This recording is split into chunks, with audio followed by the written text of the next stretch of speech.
এই বইটা এমন বই যেখানে কোনো ভুল নাই, কোনো সন্দেহ নাই, কোনো সংশয় নাই। মুত্তাকিনদের জন্য এই বইয়ের ভেতরে হেদায়েত রেখে দিয়েছে কে? আল্লাহ। আবার রব্বুল আলামিন বলেন, এজন্য কোরআনের সাথে আমাদের অ্যাটাচমেন্ট বাড়ানোর দরকার আছে না নাই? আমরা যেন বেশি বেশি কোরআনের সাথে সম্পর্ক বাড়াতে পারি। কোরআনকে যেন আমরা বন্ধু বানাই। আমাদের বন্ধু হবে কোরআন। আমাদের বন্ধু হবে কি? আমাদের নিঃসঙ্গ সময়ের বন্ধু হতে হবে কোরআন। এই কোরআন যদি দুনিয়াতে আমরা বন্ধু বানাতে পারি কোরআনকে, কবরেও এই কোরআনকে আমাদের বন্ধু বানায় দিবে কে? কিয়ামতের ময়দানে ওই কোরআনকে আমাদের জন্য সুপারিশকারী করে বানাবে কে? একটা আয়াত আছে যে আয়াতটা আল্লাহ বারবার ওই সূরার ভেতরে উল্লেখ করেছে, সূরা আর রহমানে। জানেন কি আয়াতটা কি? কি আয়াত? ফাবিআইয়ি আলা রাব্বিকুমা তুকাদ্দিবান। এই আয়াতটা আল্লাহ তাআলা একবার দুইবার নয় 31 বার উল্লেখ করেছেন সূরা আর রহমানের ভেতরে। সুবহানাল্লাহ পড়ে। তার মানে জরুরি কথা সব জায়গায় বলতে হয়, বারবার বলতে হয়, চিল্লায় বলতে হয়। মুমিন কখনো নিরাশ হয় না, মুমিন কখনো হাল ছেড়ে দেয় না। মুমিন ভরসা রাখে একজনের উপর, চিল্লায় বলতে হবে, তিনি কে?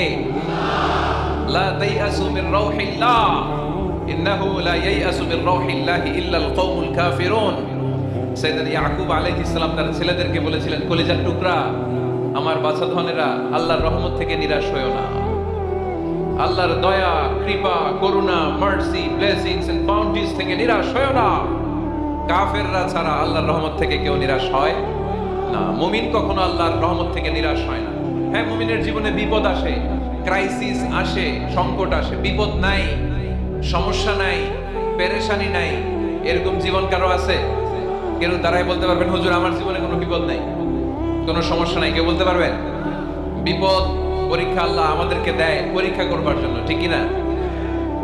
বিপদ আল্লাহ আমাদেরকে দেয় আমাদের কোমরগুলোকে সোজা করবার জন্য, আমাদের পায়ের নিচের মাটিকে শক্ত করবার জন্য, প্রতিকূল পরিবেশে নিজের অবস্থানকে শক্তভাবে জানান দেওয়ার জন্য। চিল্লায় বলেন ঠিক কি না? এজন্য যারা হতাশ, যারা নিরাশ, যারা টেন্সড, ফ্রাস্ট্রেটেড পিপল, হতাশদের জন্য এই সূরায় আছে আশা, আশার বাণী, আলোর বাণী। কারণ দোহা মানে আলো। দোহা মানে কি? আলো কথাটা শুনতেই লাগে ভালো, ঠিক কি না? আলো বললেই কেমন ভাল লাগে না? কারণ আশার আলো, এটা সম্ভাবনার আলো।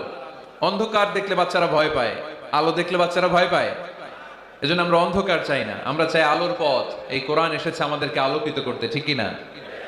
আল্লাহ রাসূল সাল্লাল্লাহু আলাইহি ওয়াসাল্লামের খুব মন খারাপ, তিনি খুব বিচলিত, তিনি খুব পেরেশান। আল্লাহ রাসূল সাল্লাল্লাহু আলাইহি ওয়াসাল্লামের পেরেশানি দূর করার জন্য সান্ত্বনার বাণী হিসেবে আল্লাহ তাআলা এই সূরাটা আল্লাহ রাসূলের জন্য ডেডিকেট করে নাজিল করেছেন। চিল্লায় পড়েন সুবহানাল্লাহ।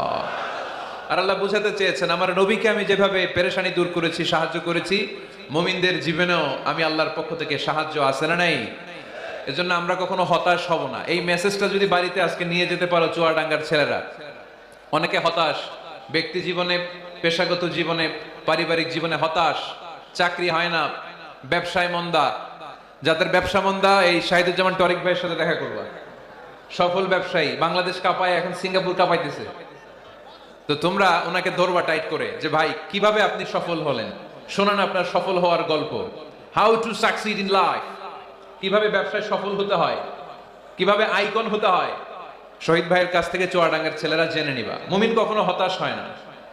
আজকের মাহফিল থেকে এতটুকু যদি এই জনসমুদ্র থেকে আমরা বাসায় নিয়ে যেতে পারি, যে আমরা কখনো হতাশ হব না, আমরা নিরাশ হব না, শেষ নিঃশ্বাস থাকা পর্যন্ত আমরা হাল ছেড়ে দিব না, আমরা ভরসা রাখবো সব সময় একজনের উপর। চিল্লায় বলতে হবে, তিনি কে?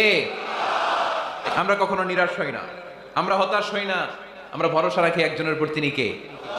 আমরা জানি রাত যত গভীর হয়, অন্ধকার তমানিসা ভেদ করে সুবহে সাদিক হয়।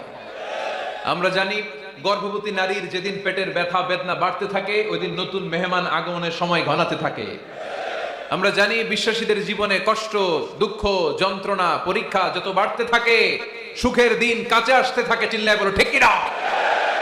এজন্য আমরা হতাশ হব না, হাল ছেড়ে দিব না, শেষ নিঃশ্বাস ত্যাগ করা পর্যন্ত আমরা ভরসা রাখবো একজনের উপর, তিনি কে?